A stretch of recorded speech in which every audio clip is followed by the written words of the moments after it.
اگر میں راز فاش کرنا شروع کروں تو میں بتاؤں کہ بابری مسجد میں مورتیاں رکھوانے کا کام پنڈت جواہر لال نہرو نے کیا تھا. اگر میں ثابت کر سکتا ہوں ہوا کیا تھا، اس وقت ہندو مہاسبھا ایک بہت بڑی تحریک چلا رہی تھی، اور اس وقت جس وقت بابری مسجد میں 22-23 دسمبر 1949 کی رات میں مورتیاں رکھی گئیں، ہندو مہاسبھا کے لوگوں نے رکھی، یہ سب جانتے ہیں. اس کے بعد ہندو مہاسبھا کے لوگوں نے جواہر لال نہرو پر پریشر ڈالنا شروع کیا کہ یہ آپ نے کیس کیوں چلوا دیا، ہمیں مندر بنوانے دیجیے. تو نہرو جی نے ان کو بند کمرے میں بلایا اور انہوں نے کہا ذرا عقل سے کام لو، عقل سے، خالی جوش سے کام لینے سے کام نہیں چلتا. میں تم کو ایک بات بتاتا ہوں، میں تم کو مندر سے بہت بڑی چیز دے رہا ہوں، اور مندر بعد میں بنے گا. دھیرے سے کام لو، پیشنس سے کام لو. کیا دیں گے آپ پنڈت جی؟ بہت بڑی چیز کیا دیں گے؟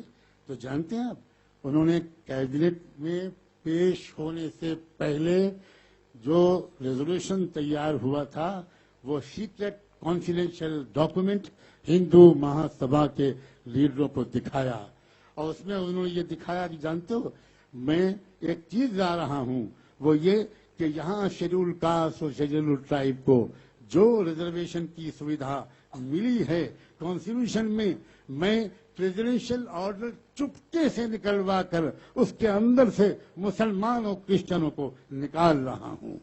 اس کا مطلب یہ ہوا کہ آئندہ کوئی شیڈول کاسٹ اور شیڈول ٹرائب کا انسان وہ کبھی بھی اسلام اور کرسچینٹی قبول کرنے کی ہمت ہی نہیں کر سکتا، اور جو بن بھی گئے وہ بھی واپس آ جائیں گے. اب بتاؤ، ہندو سماج کے تحفظ کے لیے ایودھیا کا مندر زیادہ ضروری ہے یا 1950 کا پریزیڈنشل آرڈر؟ یہ لین دین ہوا پنڈت جواہر لال نہرو میں اور ہندو مہاسبھا میں، اور آج ہمارے لاکھوں مسلمان اور کروڑوں مسلمان پنڈت جواہر لال نہرو کو سیکولرزم کا علم بردار سمجھتے ہیں. ہے ادب شرط منہ نہ کھلواؤ. تاریخ ہم نے پڑھی ہے، اور میں چیلنج کے ساتھ کہتا ہوں کوئی بڑے سے بڑا کانگریس کا لیڈر آ جائے، راجیو گاندھی مر گئے، راہل گاندھی آ جائیں، کوئی لیڈر آ جائے اور میرے سامنے آ کر کھل کر بات کرے اور یہ کہے کہ کانگریس سیکولر پارٹی ہے. کانگریس نے ہندو راشٹر انڈکلیئرڈ بنا دیا. اس کی میں سینکڑوں ادھارن دے سکتا ہوں. کیا بھارت کے ہر پولیس اسٹیشن میں مندر نہیں ہے؟ آپ مجھے بتاؤ، سیکولر اسٹیٹ کے پولیس اسٹیشن میں ایک دھرم استھل کے ہونے کا کیا مطلب؟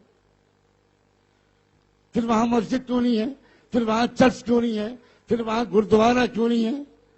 اور چھوڑو پولیس اسٹیشن کو، کچہریوں میں، کورٹوں میں جہاں نیائے ملنے کی امید میں لوگ جاتے ہیں، جہاں کانسٹیٹیوشن کو بچانے کے لیے ہم جیسے کانسٹیٹیوشن کے قدردان جاتے ہیں، ان کچہریوں میں مندر بنا دیے گئے، ان کورٹس میں مندر بنا دیے گئے. اور اس سے آگے بڑھو، الیکشن کمیشن کے آفس میں جاؤ، وہاں بھی مورتی لگی ہوئی.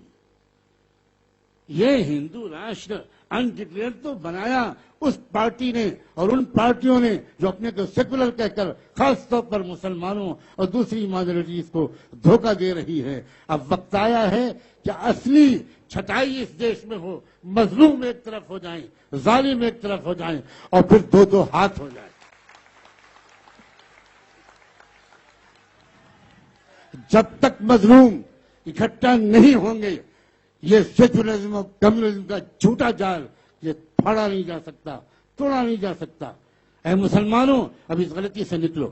میں جانتا ہوں میں اس بات کو کھل کر کہہ کر کتنا بڑا رسک لے رہا ہوں. مجھ پر اٹیک ہو چکے، مجھ پر ایسیسنیشن کے قاتلانہ حملے ہو چکے. میں فقیر انسان ہوں، اکیلا جاتا ہوں.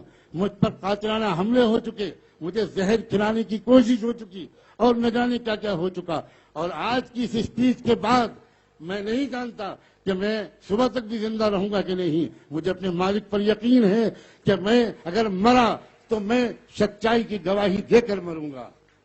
اے لوگوں، اے مسلمان علماء، اپنی ذمہ داری کو محسوس کرو، اپنی ذمہ داری کو محسوس کرو. مسجدوں کے ممبروں سے آپ انسانی ایکتا اور مظلوموں کے اتحاد پر قرآن کی آیات کی روشنی میں میں بیان کرو. کیا یہ شرم کا وقت نہیں ہے کہ تم کو قرآنی آیات کی یاد دلانے کے لیے وامن میشرام کو کھڑا ہونا پڑے؟ کیا قرآن نے یہ نہیں کہا تھا کہ وَإِن تَتَوَلَّوْا يَسْتَبْدِلْ قَوْمًا غَيْرَكُمْ ثُمَّ لَا يَكُونُوا أَمْثَالَكُمْ؟ تم اگر اپنی ذمہ داریوں کو ادا نہیں کرو گے تو خدا تمہارا، اے نسلی مسلمانوں، اے خاندانی مسلمانوں، خدا تمہارا محتاج نہیں ہے، خدا کسی اور قوم کو کھڑا کر دے گا. یہ قرآن کی آیت ہے. ہر چیز خدا کو ضرورت نہیں ہے ہماری.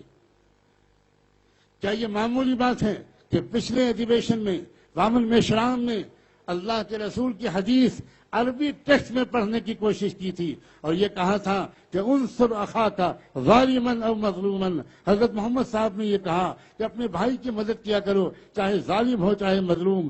لیکن حضرت محمد صاحب کی تربیت کا یہ اثر تھا کہ ان کے وہ شاگرد، وہ لوگ جو ان کی ہر بات کو بلا کیوں کیا کیے ہوئے مان لیتے تھے، لیکن ان کی ٹریننگ ایسی تھی کہ وہ بلائنڈ فالوور نہیں تھے. انہوں نے فوراً کوشچن کیا اور یہ کہا، محمد صاحب، پیغمبر صاحب، اے اللہ کے رسول، اے ہمارے آقا، اے سرور کائنات، آپ نے اب تک تو ہم کو سکھایا تھا کہ مظلوم کی مدد کیا کرو، ظالم کی مدد ہرگز مت کیا کرو. آج آپ کہہ رہے ہیں کہ اپنے برادری کے والے کی مدد کیا کرو، چاہے ظالم ہو چاہے مظلوم، اپنے بھائی کی مدد کیا کرو. یہ ہم سمجھے نہیں. مجھے یقین ہے کہ اللہ کے رسول خوش ہوئے ہوں گے کہ میری 15 سال کی محنت کامیاب ہو گئی اور یہ لوگ سمجھ گئے اصل میسج کو.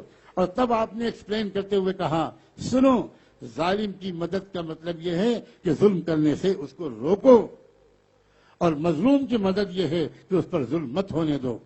میں تو یہاں تک کہنے کو تیار ہوں، 2,500 سال سے جن مسلمانوں، جن مظلوموں پر، جس دیش میں لاکھوں کروڑوں انسانوں پر ظلم ہو رہا تھا، مسلمانوں کو جب اس دیش میں موقع ملا حکومت کرنے کا، تب بھی انہوں نے ان مظلوموں کی وہ مدد نہیں کی جو وہ کر سکتے تھے. اور آزادی کے بعد بھی مسلمان ان مظلوموں کی طرف دیکھ ہی نہیں رہے. لیکن وقت آ گیا ہے کہ اب ہم پچھلے گناہوں سے توبہ کریں، اب ہم پچھلی غلطیوں کی تلافی کریں. ہر شخص، ہر مسلمان کو میں ریکویسٹ کرتا ہوں کہ آپ چل کر جایا کریں جھگی جھوپڑیوں میں رہنے والے ہمارے ان بھائیوں اور بہنوں کے پاس. آپ اکثر گاؤں کے باہر، نالوں کے آس پاس، گندی بستیوں میں رہنے والے لوگوں کو دیکھیں گے. وہ کون لوگ ہوتے ہیں؟ وہ اسی شیڈول کاسٹ، شیڈول ٹرائب کے پاس ہوتے ہیں. اور آپ اپنی چمچماتی ہوئی کار میں اپنی بائک پر سوار ہو کر وہیں سے گزر جاتے ہیں اور ان کی آنکھ میں کبھی آنسو آتے ہیں، کبھی ان کے دل میں غصہ آتا ہے. اور پھر وہی غصہ گجرات کے فسادات کے موقع پر RSS کی چالاک لیڈرشپ نے انہی آدی واسیوں اور انہی شیڈول کاسٹ کے لوگوں کو، مسلمانوں کو مارنے اور جلانے میں استعمال کیا.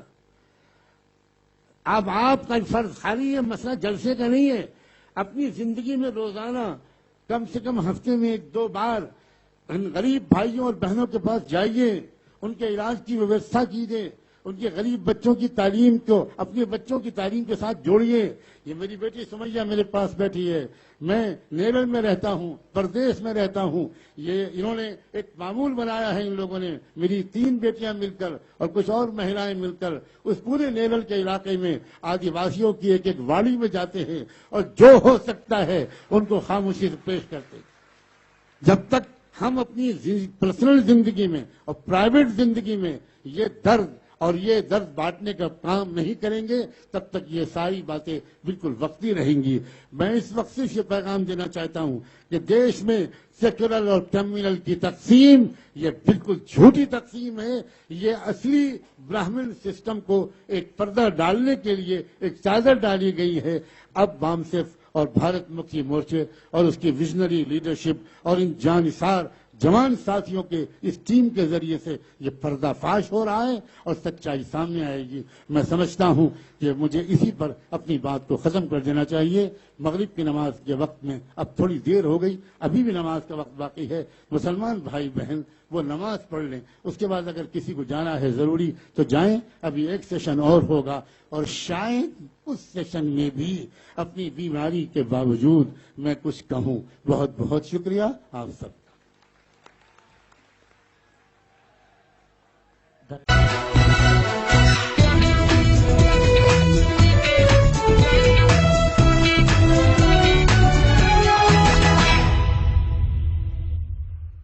You